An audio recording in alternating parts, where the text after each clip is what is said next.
In 1980-81, when the Goaldiggers got off to a horrible start, management decided to make a coaching change.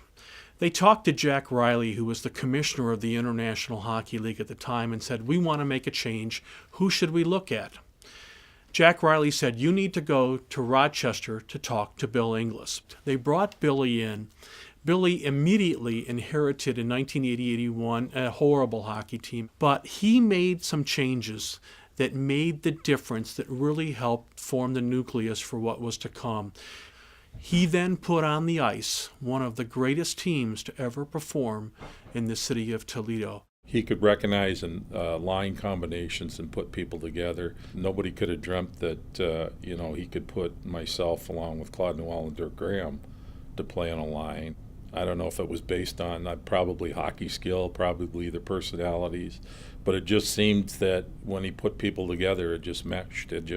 He knew how to do that. Inglis, his teams were built finesse and strength, and you didn't want to wake up the sleeping dog with Billy's teams.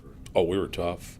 We were tough and physical. I mean, if you take a look at the guys that we had, if you just start with Paul Tannerdini, you had Mike Grader, you had Keith Hansen, you had Mike Seide, you had Steve Martinson. I fought. Dirk would fight. We had goal scorers, but we also had fighters. And what Bill always said is, we're going to go into town, we're going to beat you up, we're going to outscore you, take your 2 points, and we're going to leave your rink and leave everybody quiet. The 1981-82 Goaldiggers were phenomenal. They win the Turner Cup. They come back the very next season in 1982-83. They win the Turner Cup again.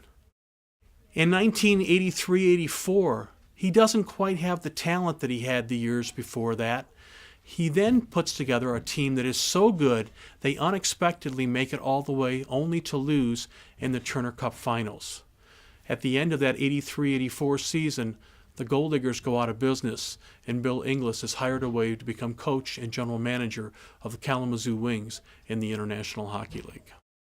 Coaching in the minors, I think, is more difficult than coaching in an NHL, because in the minors, your success is usually your failure.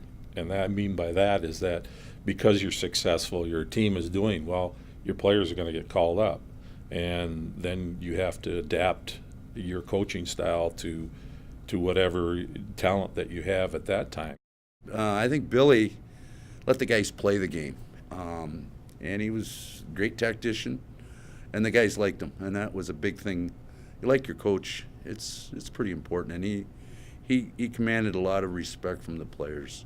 He really did. He was a good coach.